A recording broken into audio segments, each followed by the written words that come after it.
ಜ್ಯೋತಿಷ್ಯ ಶಾಸ್ತ್ರದ ಪ್ರಕಾರ ಮೇಷ ರಾಶಿ 12 ರಾಶಿಗಳಲ್ಲಿ ಮೊದಲನೆಯದು ಎಂದು ಪರಿಗಣಿಸಲಾಗುತ್ತದೆ. ಈ ರಾಶಿಯ ಅಧಿಪತಿ ಮಂಗಳ ಗ್ರಹವಾಗಿದ್ದು, ಶಕ್ತಿ, ಧೈರ್ಯ, ನಾಯಕತ್ವ ಗುಣಗಳು ಮತ್ತು ಚುರುಕುತನವನ್ನು ಸೂಚಿಸುತ್ತದೆ. ಮೇಷ ರಾಶಿಗೆ ಸೇರಿದವರು ಸಾಮಾನ್ಯವಾಗಿ ಉತ್ಸಾಹಭರಿತರಾಗಿದ್ದು, ಹೊಸದನ್ನು ಸಾಧಿಸಲು ಸದಾ ಸಿದ್ಧರಾಗಿರುತ್ತಾರೆ ಎಂದು ಹೇಳಲಾಗುತ್ತದೆ. ಆದರೆ ಈ ರಾಶಿಯವರಲ್ಲಿ ಕೆಲವೊಮ್ಮೆ ಆತುರ, ಕೋಪ, ಅತಿಯಾದ ಸ್ಪರ್ಧಾತ್ಮಕ ಮನೋಭಾವ ಮತ್ತು ಮಾನಸಿಕ ಅಶಾಂತಿ ಕಂಡುಬರುವ ಸಾಧ್ಯತೆಯಿದೆ. ಇಂತಹ ಗುಣಗಳು ಜೀವನದಲ್ಲಿ ಕೆಲವೊಂದು ಸವಾಲುಗಳನ್ನು ಉಂಟುಮಾಡಬಹುದು. ಈ ಕಾರಣದಿಂದಲೇ ಜ್ಯೋತಿಷ್ಯದಲ್ಲಿ ಮೇಷ ರಾಶಿಯವರು ತಮ್ಮ ಜೀವನದಲ್ಲಿ ಕನಿಷ್ಠ ಒಮ್ಮೆಯಾದರೂ ಕೆಲವು ವಿಶೇಷ ಪವಿತ್ರ ಕ್ಷೇತ್ರಗಳಿಗೆ ಭೇಟಿ ನೀಡಬೇಕು ಎಂದು ಸೂಚಿಸಲಾಗುತ್ತದೆ. ಅಂತಹ ಪವಿತ್ರ ಕ್ಷೇತ್ರಗಳಲ್ಲಿ ಪ್ರಮುಖವಾದುದು ತಮಿಳುನಾಡಿನ ರಾಮೇಶ್ವರಂ. ಇದು ಶಿವನಿಗೆ ಅರ್ಪಿತವಾದ ಜ್ಯೋತಿರ್ಲಿಂಗ ಕ್ಷೇತ್ರವಾಗಿದ್ದು, ಮೇಷ ರಾಶಿಯವರಿಗೆ ಅತ್ಯಂತ ಶುಭಕರ ಹಾಗೂ ಪರಿಹಾರ ಕ್ಷೇತ್ರವೆಂದು ಪರಿಗಣಿಸಲಾಗಿದೆ. ರಾಮೇಶ್ವರಂ ಕೇವಲ ಒಂದು ದೇವಸ್ಥಾನವಷ್ಟೇ ಅಲ್ಲ, ಇದು ಭಾರತೀಯ ಸಂಸ್ಕೃತಿ, ಪುರಾಣಗಳು ಮತ್ತು ಭಕ್ತಿಯ ಪರಂಪರೆಯನ್ನು ಒಳಗೊಂಡ ಅತ್ಯಂತ ಪವಿತ್ರ ತೀರ್ಥಕ್ಷೇತ್ರವಾಗಿದೆ. ಇದು ಭಾರತದಲ್ಲಿನ ಚಾರ್ ಧಾಮ್ ತೀರ್ಥಯಾತ್ರೆಯ ಒಂದು ಅಂಗವಾಗಿದ್ದು, 12 ಜ್ಯೋತಿರ್ಲಿಂಗಗಳಲ್ಲಿ ಒಂದಾಗಿರುವುದರಿಂದ ಅದರ ಮಹತ್ವ ಇನ್ನಷ್ಟು ಹೆಚ್ಚಾಗಿದೆ. ಜ್ಯೋತಿಷ್ಯ ದೃಷ್ಟಿಯಿಂದ ನೋಡಿದರೆ ಸೂರ್ಯನು ಮೇಷ ರಾಶಿಯಲ್ಲಿ ಉಚ್ಚ ಸ್ಥಾನವನ್ನು ಹೊಂದಿರುತ್ತಾನೆ. ಸೂರ್ಯನು ಆತ್ಮಶಕ್ತಿ, ಪ್ರಭಾವ ಮತ್ತು ಜೀವನದ ಶಕ್ತಿಯನ್ನು ಸೂಚಿಸುವ ಗ್ರಹವಾಗಿದೆ.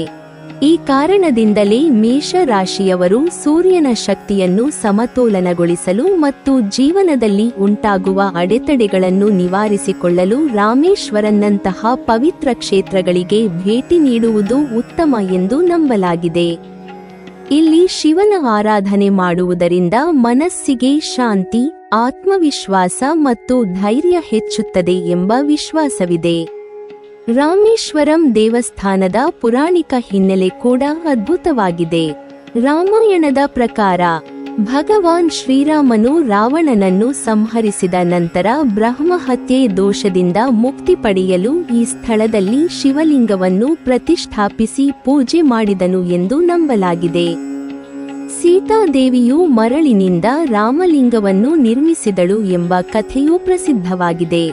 ನಂತರ ಹನುಮಂತನು ಕೈಲಾಸದಿಂದ ತಂದ ಶಿವಲಿಂಗವನ್ನು ಕೂಡ ಇಲ್ಲಿ ಪ್ರತಿಷ್ಠಾಪಿಸಲಾಯಿತು. ಈ 2 ಲಿಂಗಗಳು, ರಾಮಲಿಂಗ ಮತ್ತು ವಿಶ್ವಲಿಂಗ, ಭಕ್ತರಿಗೆ ದರ್ಶನವಾಗುತ್ತವೆ. ಸಂಪ್ರದಾಯದ ಪ್ರಕಾರ ಮೊದಲು ವಿಶ್ವಲಿಂಗವನ್ನು ದರ್ಶಿಸಿ ನಂತರ ರಾಮಲಿಂಗವನ್ನು ಪೂಜಿಸುವುದು ವಿಶೇಷ ಮಹತ್ವ ಹೊಂದಿದೆ. ಮೇಷ ರಾಶಿಯವರಿಗಾಗಿ ರಾಮೇಶ್ವರಮನ್ನು ಪರಿಹಾರ ಕ್ಷೇತ್ರವೆಂದು ಪರಿಗಣಿಸುವ ಪ್ರಮುಖ ಕಾರಣವೆಂದರೆ, ಇಲ್ಲಿ ಪೂಜೆ ಸಲ್ಲಿಸುವುದರಿಂದ ಜೀವನದಲ್ಲಿ ಎದುರಾಗುವ ವಿವಿಧ ಸಮಸ್ಯೆಗಳು ನಿವಾರಣೆಯಾಗುತ್ತವೆ ಎಂಬ ನಂಬಿಕೆ. ವಿಶೇಷವಾಗಿ ದಾಂಪತ್ಯ ಜೀವನದಲ್ಲಿ ಉಂಟಾಗುವ ಅಸಮಾಧಾನ, ವಿವಾಹದಲ್ಲಿ ವಿಳಂಬ, ಸಂತಾನ ಸಮಸ್ಯೆಗಳು ಮತ್ತು ಕುಟುಂಬದ ಅಶಾಂತಿ ಇತ್ಯಾದಿಗಳಿಗೆ ಇಲ್ಲಿ ಪೂಜೆ ಮಾಡುವುದು ಉತ್ತಮ ಫಲ ನೀಡುತ್ತದೆ ಎಂದು ಭಕ್ತರು ಹೇಳುತ್ತಾರೆ. ಈ ಕ್ಷೇತ್ರದಲ್ಲಿ ಶಿವನ ಅನುಗ್ರಹವನ್ನು ಪಡೆಯುವುದರಿಂದ ಜೀವನದಲ್ಲಿ ಸೌಖ್ಯ ಮತ್ತು ಸಮೃದ್ಧಿ ಹೆಚ್ಚುತ್ತದೆ ಎಂಬ ಭಾವನೆ ಜನರಲ್ಲಿ ಆಳವಾಗಿ ನೆಲೆಗೊಂಡಿದೆ. ಇದೇ ವೇಳೆ ರಾಮೇಶ್ವರಂ ದೇವಸ್ಥಾನದ ಮತ್ತೊಂದು ಪ್ರಮುಖ ವೈಶಿಷ್ಟ್ಯವೆಂದರೆ ಇಲ್ಲಿ ಇರುವ 22 ತೀರ್ಥಗಳು. ಈ ತೀರ್ಥಗಳು ಅತ್ಯಂತ ಪವಿತ್ರವಾಗಿದ್ದು, ಪ್ರತಿಯೊಂದಕ್ಕೂ ತನ್ನದೇ ಆದ ಧಾರ್ಮಿಕ ಮಹತ್ವವಿದೆ. ಭಕ್ತರು ಈ ತೀರ್ಥಗಳಲ್ಲಿ ಸ್ನಾನ ಮಾಡುವುದರಿಂದ ಪಾಪಗಳು ನಿವಾರಣೆಯಾಗುತ್ತವೆ ಮತ್ತು ಆತ್ಮಶುದ್ಧಿ ಲಭಿಸುತ್ತದೆ ಎಂದು ನಂಬಲಾಗುತ್ತದೆ. ವಿಶೇಷವಾಗಿ ಮೋಕ್ಷವನ್ನು ಆಶಿಸುವವರಿಗೆ ಈ ತೀರ್ಥಗಳು ಅತ್ಯಂತ ಪವಿತ್ರವಾದವು.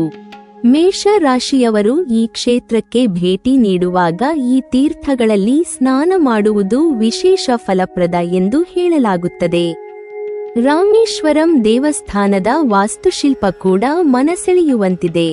ದೀರ್ಘವಾದ ಮಂಟಪಗಳು, ಉದ್ದನೆಯ ಗೋಡೆಗಳು, ಸುಂದರ ಕೆತ್ತನೆಗಳು ಮತ್ತು ಗಂಭೀರವಾದ ಗೋಪುರಗಳು ಈ ದೇವಸ್ಥಾನಕ್ಕೆ ವಿಶಿಷ್ಟ ಆಕರ್ಷಣೆಯನ್ನು ನೀಡುತ್ತವೆ.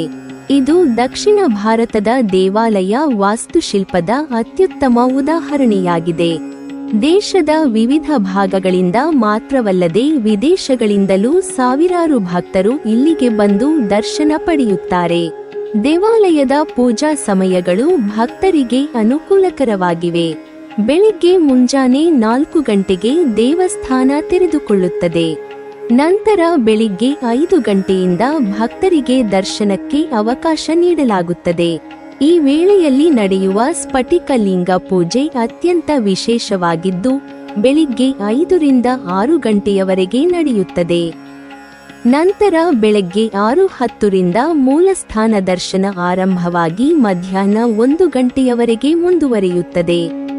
ಮಧ್ಯಾಹ್ನ ಸ್ವಲ್ಪ ವಿರಾಮದ ನಂತರ ದೇವಸ್ಥಾನ ಮತ್ತೆ 3 ಗಂಟೆಗೆ ತೆರೆದು 3:15 ರಿಂದ ರಾತ್ರಿ 8 ಗಂಟೆಯವರೆಗೆ ಭಕ್ತರಿಗೆ ದರ್ಶನದ ಅವಕಾಶ ಕಲ್ಪಿಸಲಾಗುತ್ತದೆ. ಒಟ್ಟಾರೆ ಮೇಷ ರಾಶಿಯವರು ತಮ್ಮ ಜೀವನದಲ್ಲಿ ಕನಿಷ್ಠ ಒಮ್ಮೆಯಾದರೂ ರಾಮೇಶ್ವರಂ ಜ್ಯೋತಿರ್ಲಿಂಗ ಕ್ಷೇತ್ರಕ್ಕೆ ಭೇಟಿ ನೀಡುವುದು ಆಧ್ಯಾತ್ಮಿಕವಾಗಿ ಮತ್ತು ಜ್ಯೋತಿಷ್ಯ ದೃಷ್ಟಿಯಿಂದ ಬಹಳ ಮಹತ್ವದ್ದಾಗಿದೆ ಎಂದು ಪರಿಗಣಿಸಲಾಗುತ್ತದೆ. ಭಕ್ತಿಯಿಂದ ಮಾಡಿದ ದರ್ಶನ, ಪೂಜೆ ಮತ್ತು ತೀರ್ಥ ಸ್ನಾನವು ಮನಸ್ಸಿಗೆ ಶಾಂತಿ, ಜೀವನದಲ್ಲಿ ಸಕಾರಾತ್ಮಕ ಬದಲಾವಣೆ ಮತ್ತು ದೈವಿ ಅನುಗ್ರಹವನ್ನು ತರುತ್ತದೆ ಎಂಬ ನಂಬಿಕೆ ಇದೆ. ಇದು ಕೇವಲ ಧಾರ್ಮಿಕ ಆಚರಣೆ ಮಾತ್ರವಲ್ಲ, ಆತ್ಮಶುದ್ಧಿ ಮತ್ತು ಒಳಗಿನ ಶಾಂತಿಯನ್ನು ಕಂಡುಕೊಳ್ಳುವ ಒಂದು ಪವಿತ್ರ ಯಾತ್ರೆಯಾಗಿ ಪರಿಗಣಿಸಬಹುದು. ನೀವಿನ್ನೂ ನಮ್ಮ ಚಾನೆಲ್ ಅನ್ನು ಸಬ್ಸ್ಕ್ರೈಬ್ ಮಾಡಿಲ್ವಾ? ಹಾಗಾದರೆ ಈ ಕೂಡಲೇ ನಮ್ಮ ಇತಿಹಾಸ ದರ್ಶನ ಚಾನೆಲ್ ಅನ್ನು ಸಬ್ಸ್ಕ್ರೈಬ್ ಮಾಡಿ ಮತ್ತು ಪಕ್ಕದಲ್ಲಿರುವ ಬೆಲ್ ಐಕಾನ್ ಅನ್ನು ಪ್ರೆಸ್ ಮಾಡಿದರೆ ನಮ್ಮ ಹೊಸ ವಿಡಿಯೋಗಳನ್ನು ನೋಡಬಹುದು.